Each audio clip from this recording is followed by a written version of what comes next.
você que me acompanha aí por todo o Brasil, acompanhando sobre direito previdenciário. Vamos falar agora sobre a reabilitação e a habilitação profissional. Isso é, a lei está trazendo uma grande preocupação para que as pessoas sejam incluídas no mercado de trabalho quando possuem alguma sequela, alguma deficiência, sofreram alguma incapacidade, algum acidente e estejam incapacitados total ou parcialmente para o trabalho ou nos casos de deficientes físicos, mentais, para passarem por um processo de educação ou reeducação, readaptação ou adaptação profissional e social, para que possam aí gerir sua vida, entrar no mercado de trabalho, buscar o seu sustento, ter a sua integração à sociedade, perfeito? Então, o objetivo principal, da habilitação e reabilitação profissional é dar a esses deficientes, esses incapacitados, de volta a sua capacidade laborativa, para que possam voltar a trabalhar, buscar o seu sustento. Aqui, principalmente, falando em matéria previdenciária, com o INSS se preocupa muito nessa habilitação e reabilitação de segurados e seus dependentes. Isto é, vai se buscar também a habilitação daquele deficiente, que seja aquele filho que nasceu, com deficiência, o filho de um segurado. Vai se buscar? Vai. Este é o principal objetivo, trazer essa capacidade laborativa de volta. Para a legislação previdenciária, se tem primeiramente um caráter obrigatório, e prioritário para todos os aposentados e segurados do INSS. E na medida das possibilidades do INSS, aí sim atender aos dependentes. Então a prioridade é investir, trazer de volta essa capacidade para os segurados e os aposentados. Num segundo momento, restando-se recursos, aí sim vamos atender aos dependentes. Perfeito? Então, o INSS, médicos, diversos profissionais vão avaliar. Poxa vida, primeiramente então aos segurados.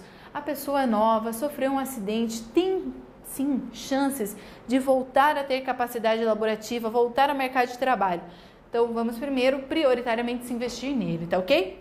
Os deficientes que não sejam beneficiários diretos do regime geral do INSS serão atendidos mediante a celebração de convênio de cooperação técnico-financeiro entre o INSS e instituições ou associações de assistência social na sociedade civil, perfeito? Então pode-se criar convênios para colaboração para fazer a recuperação desses deficientes que não sejam beneficiários diretos do regime geral de previdência social, tá ok?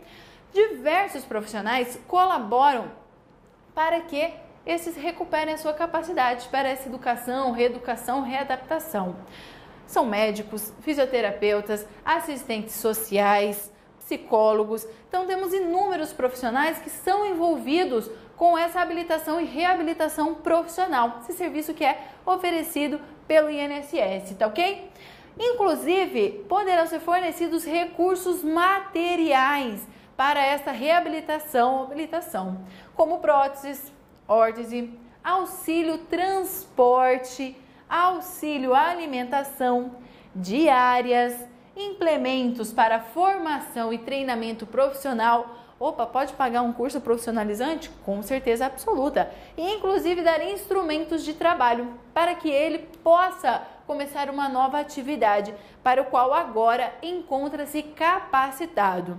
Só um detalhe, o deficiente que não é beneficiário não tem direito a recursos materiais bancados pelo INSS, então não tem direito a próteses, por exemplo, somente os beneficiários do regime geral, quem tem esse vínculo com o INSS, tá ok? Somente eles que terão direito. E visando uma reinserção, uma inclusão muito maior, nós temos um detalhe importante. A lei prevê uma obrigatoriedade das empresas na contratação. Então nós temos noção da nossa realidade, como é difícil muitas vezes a inclusão de pessoas com deficiência e as pessoas que sofreram algum acidente e ficaram incapacitadas de modo total ou parcial para uma atividade laboral, perderam a sua capacidade total ou parcialmente. Estão visando obrigar as empresas a reinserir, colocar novamente no mercado essas pessoas que estão reabilitadas ou portadoras de deficiência. Então acontece muito na prática, as pessoas que são reabilitadas, as pessoas não quererem passar por reabilitação, por terem receio de passar por reabilitação, ter o seu benefício cessado e não conseguir uma colocação no mercado de trabalho. Portanto, todas as empresas que possuem mais de 100 empregados, ela terá que contratar um percentual de pessoas portadoras de deficiência e reabilitados. Elas são obrigadas. E esse percentual vai subindo conforme o número de empregados. Então, nós temos a seguinte tabela. Atenção com essa tabela que ela aparece e muito. Ela já caiu em diversas provas de concurso público. Então, o que dita essa tabela? Quando a empresa tiver de 100 até 200 empregados, pelo menos 2% deverão ser reabilitados ou portadores de deficiência física ou mental. De 201 a 500 empregados, 3%. De 501 até 1.000 empregados, 4%. E mais de 1.000 empregados na empresa, 5% do total, tá ok? Então, esse percentual aparece, já apareceu em algumas provas, tá? Tenha atenção também para um detalhe que a lei prevê. Caso a empresa, queira rescindir o contrato de trabalho, sem justa causa. Então, nós temos a seguinte situação. Quando a empresa celebra um contrato de trabalho, contrato empregado, ela poderá contratar por um prazo determinado, poderá fazer aquele contrato de experiência, que é por até 90 dias, ou o contrato ser por tempo indeterminado.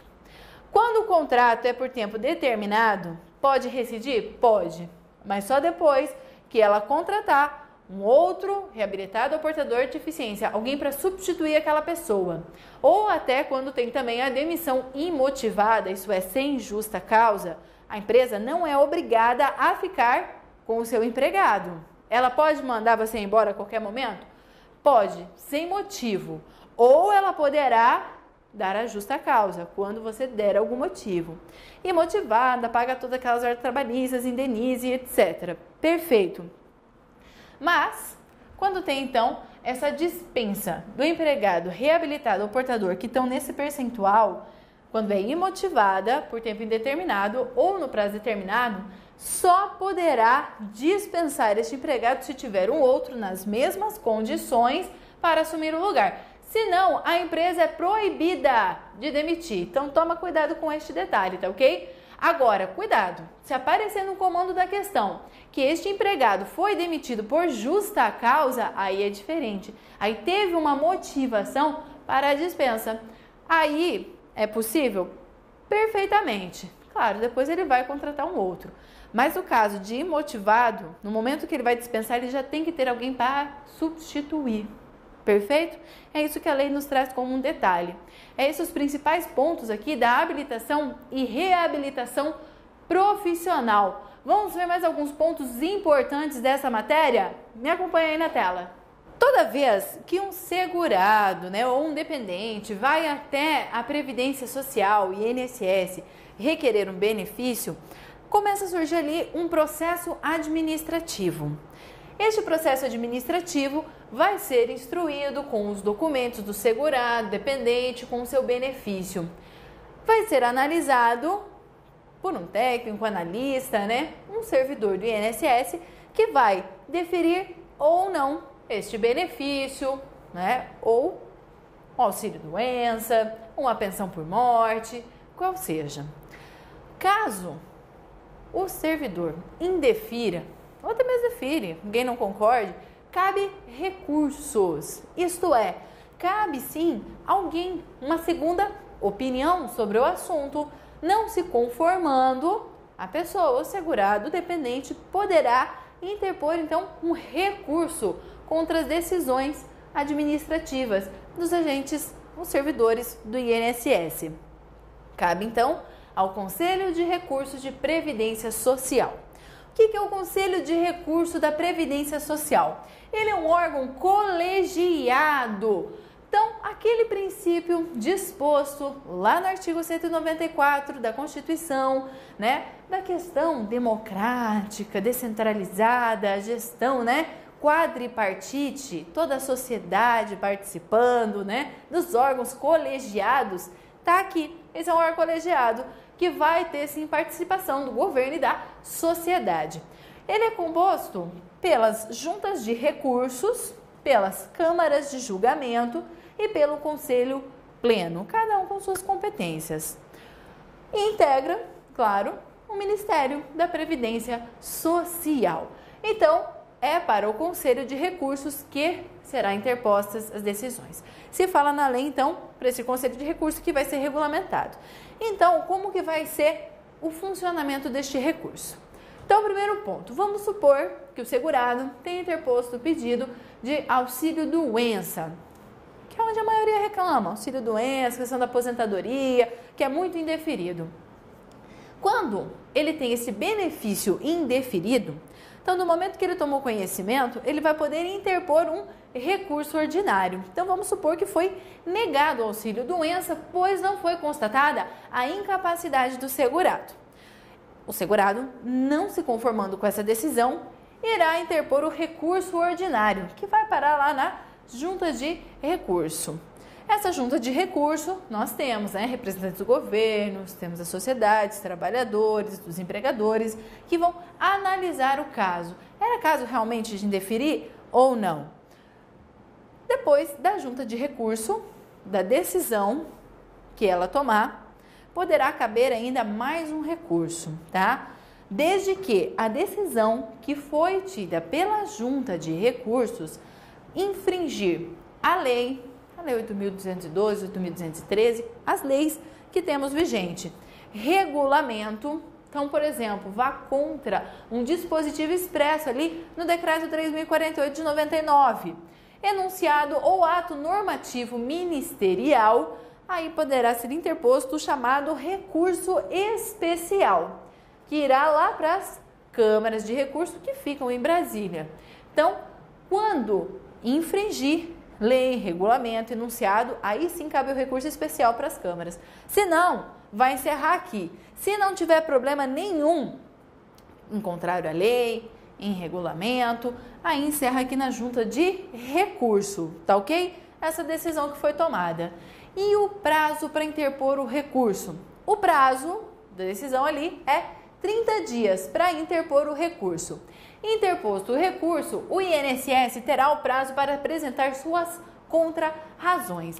Então, aqui o recurso ele vai ser interposto pelo segurado ou então o seu dependente. A pensão por morte que foi indeferida, o auxílio reclusão, aí cabe recurso por parte do dependente. E as contrarrazões são interpostas aí pelo INSS. Isso é, contrarrazoar, ele vai contra este recurso, falar por que a decisão deve ser mantida, por que não tem que ter reforma na decisão tida pelo agente administrativo, pelo servidor do INSS, por que está correta, tá ok? Então seria bem dizer, a grosso modo, a defesa do INSS contra o recurso interposto. Então, 30 dias para ele interpor o recurso e mais 30 dias para a resposta do INSS e depois dessas contrarrazões, aí sim, ou não, né? Tem um quesito de apresentar ou não, vai para a junta de recursos. Perfeito? Atenção para um ponto. Quando o segurado, ele busca o judiciário, ele está negando a via administrativa. Vamos pegar o exemplo de novo do auxílio-doença. Vamos supor que o INSS indeferiu o benefício de auxílio-doença e o sujeito segurado entrou com o recurso, foi apresentadas as contrarrazões pelo INSS e foi para a junta de recursos. O segurado achou que estava demorando muito, buscou um advogado e o advogado interpôs uma ação judicial perante lá a Justiça Federal, interpôs uma ação, perfeito. E aí? Fica correndo a ação judicial e o recurso administrativo? Negativo. Ele encerra. Buscar a via administrativa, buscar o judiciário para discutir, é estar recusando a via administrativa. Então, acabou por aqui o recurso, perfeito? É isso que a lei dispõe. Então, se ele quer continuar na via administrativa, não pode buscar o judiciário. Perfeito? Vamos falar um pouquinho mais questões de recurso, vamos falar um pouquinho de justificação administrativa? Me acompanhe. Vamos falar então rapidamente da justificação administrativa. Ela também é considerada por muitos um recurso. Na verdade, a gente pode considerar muito mais um mecanismo para suprir a falta ou insuficiência de documentos ou produzir prova de algum fato ou circunstância do interesse do beneficiário perante a Previdência Social. Então, ela ocorre dentro de um processo administrativo. Já tem um processo em andamento e ocorre. Ela é um meio não de complementação. Então, isso ocorre muito, um exemplo bem prático da justificação administrativa, nas questões para comprovar o serviço rural. Por exemplo, antes de 1991, da lei. Então, por exemplo, o pessoal que quer contar tempo de trabalho rural lá da década de 50, de 60, vai ser considerado e não vai ser exigido contribuição, uma indenização deste período. E, é claro, tem que ter início de prova material, a gente vai ver um dos requisitos essenciais para a justificação administrativa, mas se utiliza também a justificação administrativa oitiva de testemunhas para poder suprir, para poder complementar aquelas provas materiais. Então, vai levar alguém que conhecia. Ah, não, fulano, eu lembro. Eu lembro que ele tinha ali seus 14, 15 anos, ele trabalhava ali na roça com seus pais, estudava ali no coleginho rural, a gente era vizinho, a gente jogava no campinho, ia para a escola rural junto. Alguém que vai contando essa situação, que tinha ali um convívio com esse segurado, tá ok? Claro, esse é um exemplo bem prático, mas pode ser para suprir qualquer outro documento, comprovar qualquer outro período que o segurado realmente, efetivamente, trabalhou. Então, como já falei, é necessário um início de prova material, tá ok? Não se admite perante a Previdência Social nada exclusivamente testemunhal, tá ok? Então, não tem possibilidade, a regra é que não tem mesmo possibilidade somente com testemunhas de provar um direito, provar um tempo de trabalho, provar quem é a pessoa, provar uma convivência, por exemplo, entre companheiros, Não dá para levar somente testemunhas, a INSS fala, não, conheci assim, a Joana e o José, eles moravam juntos, eles tinham uma união estável, mas não tem nenhum documento? Não, tem que ter um documento. Há uma correspondência do José, que é lá na casa, da Joana, algumas contas em comum que eles tinham, algumas fotos juntos, e daí vem as testemunhas complementar, tá ok? Porém, só prova material, ou pelo menos um início dessa prova material, para se conseguir comprovar direitos, situações, fatos, circunstâncias perante a administração, perante o INSS.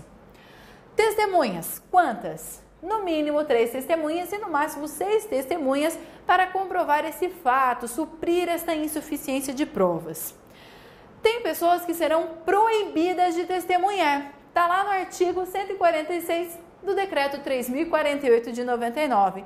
Vamos dar uma lida? Artigo importante. Me acompanha aí na sua tela. Artigo 146. Não podem ser testemunhas: 1. Os loucos de todo gênero. 2. Os cegos e surdos, quando a ciência do fato que se quer provar dependa dos sentidos que lhe faltam. 3. Os menores de 16 anos. E 4. O ascendente, descendente ou colateral até 3º grau por consanguinidade ou afinidade. Então, no artigo 146, estão as pessoas que estão proibidas. Fazer uma explicação rapidamente sobre o inciso 4. Ascendente e descendente. Ascendente, o pai, a mãe, o vô, a avó. Descendente, filho, neto. Colaterais, o irmão, o tio, tá? Não podem. Irmão e tio, proibido. Pai, mãe, proibido. Filhos, netos. E daí fala consanguinidade ou afinidade. Então, afinidade, o cunhado também não pode, tá? Também não pode o sogro e a sogra, por exemplo, tá? Que acaba tendo daí ali graus, um parentesco muito próximo. Então, não pode. Os irmãos, os pais têm um parentesco muito próximo. Então, o que eu posso pegar? Pegar o meu vizinho. É o vizinho ali de sítio que tinha, tá ok? Mas o meu irmão não vai poder testemunhar ao meu favor. nem o meu pai, nem a minha mãe, nem uma pessoa que seja, quando fala ali, loucos de todo gênero, né? A pessoa que tem uma deficiência mental gravíssima, não tem como. Ou uma pessoa surda. Não, eu ouvi ele dizer tal coisa. Como você ouviu se você não está ouvindo nada? Você é surdo. Então, quando os seus sentidos dependam, tá ok? É vedado também fazer justificação administrativa para comprovar fatos, situações que a lei exija uma formalidade especial. Portanto, para provar o casamento, o óbito, o nascimento, nós temos que ter certidão. Vai até o cartório, faz o casamento, tem a certidão. O óbito e o nascimento também. Então, para você comprovar o nascimento de alguém, tem que ter a certidão. Não adianta levar justificativa lá, levar as testemunhas e falar, não, fulano nasceu em tal data, mas não tem a certidão. Não adianta. Bem como, por exemplo, quando a lei exija escritura pública. É exemplo da exigência de escritura pública na compra e venda de imóveis. Não dá para se realizar sem a escritura pública, dependendo do valor do imóvel, tá ok? Então, se a lei exigir uma formalidade especial, não dá para fazer somente a justificação administrativa. É proibido também comprovar somente com a justificação administrativa, sem o início de prova material, o tempo de serviço ou de contribuição. Não adianta só levar testemunha para falar que eu contribuí por mais de 10 anos. Eu tenho que ter provas, materiais, documentos. A dependência econômica, então os pais têm que comprovar. Por exemplo, quando não tem nenhum dependente da primeira classe e eles querem fazer jus à pensão por morte, eles precisam comprovar sua dependência econômica. Não adianta só pela justificação administrativa, tem que ter um início de prova material. Opa, eu tenho ali o imposto de renda do meu filho, tá lá como dependente. Ele me colocava como dependente lá, pagava uma pensão alimentícia. Tem que ter alguma comprovação material, bem como identidade e a relação de parentesco. Pai e filho, irmão, precisa de provas materiais. Não dá para provar somente por justificação administrativa. Porém, um detalhe, com relação ao tempo de serviço e de contribuição, vai ser dispensada essa prova material, podendo sim fazer somente por justificação administrativa, quando, por força maior, uma ação humana ou um caso fortuito, um acontecimento natural, os documentos se perderam. Então, por causa de um incêndio, os documentos que comprovava que eu realmente trabalhei, que eu contribuí, foram todos destruídos. Eu tenho boletim de ocorrência para provar isso. Claro, vou demonstrar que ocorreu esse caso fortuito ou força maior, tá ok? Ou uma ação humana que destruiu, alguém roubou, alguma situação por caso de força maior, caso fortuito, aí sim, aí é possível eu comprovar através da administração, na justificação administrativa. Porém, eu tenho que comprovar que teve essa força maior e o caso fortuito. Perfeito? E a regra é que não cabe um recurso de imediato. Claro, depois, ao final do processo administrativo, se o benefício, por exemplo, for indeferido, eu poderei interpor o recurso ordinário, como nós já vimos. Mas não cabe de imediato quando a justificação administrativa não for aceita pela gente. Falar, não valeu nada, né?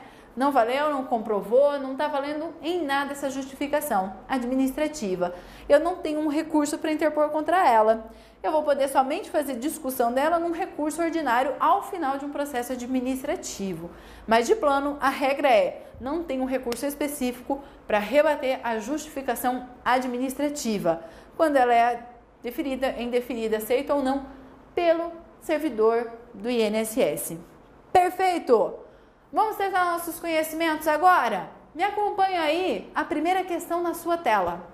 Indiquem a ordem da prioridade correta no que se refere às pessoas encaminhadas para o programa de reabilitação profissional. 1. O beneficiário em gozo de auxílio-doença acidentário ou previdenciário, o segurado em gozo de aposentadoria especial por tempo de contribuição ou idade que, em atividade laborativa, tenha reduzida sua capacidade funcional em decorrência de doença ou acidente de qualquer natureza ou causa. 2. O aposentado por invalidez, o beneficiário em gozo de auxílio-doença acidentário não previdenciário. 3. 3. O segurado sem carência para o auxílio-doença previdenciário, portador de incapacidade civil, o dependente pensionista inválido, o segurado em gozo da aposentadoria especial por tempo de contribuição, que em atividade laborativa tenha reduzida capacidade funcional em decorrência de acidente de qualquer natureza ou causa. 4. O dependente maior de 18 anos, portador de deficiência, as pessoas portadoras de deficiência, PPD, ainda que sem vínculo com a Previdência Social, o beneficiário em gozo de auxílio-doença, acidentário ou previdenciário. 5. O segurado sem carência para o auxílio-doença previdenciário, portador de incapacidade, o dependente pensionista inválido, o dependente maior de 16 anos, portador de deficiência, as pessoas portadoras de deficiência, ainda que sem vínculo com a Previdência Social.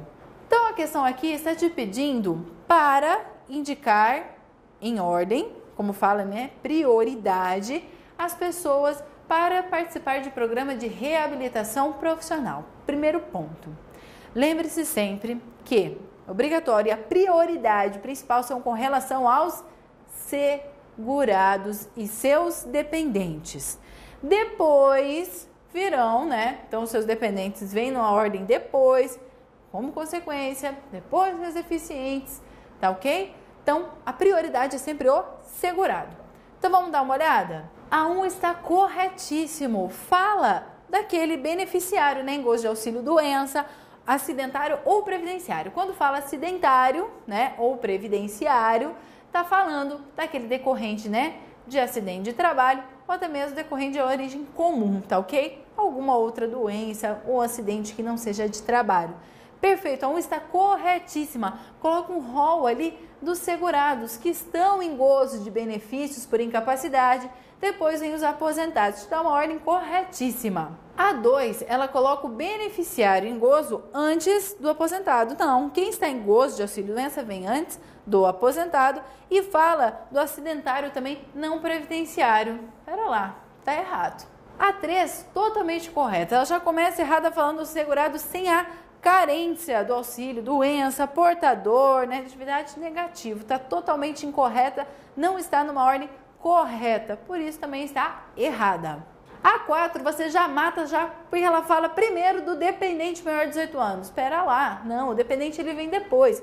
E o segurado? O segurado fica lá para trás? Negativo, ele que deveria estar antes, portanto também está incorreta. E a 5 também nos traz uma ordem corretíssima, tá ok? Questãozinha bem dificinha, bem capciosa, para te deixar bem confuso, né, com relação à ordem. Mas você sempre pensa, né, é o segurado que está em gozo de auxílio-doença, ele já tem uma prioridade muito maior, porque ele precisa se recuperar rápido, a sua capacidade era temporária para retornar logo ao trabalho, então ele vai ter uma prioridade.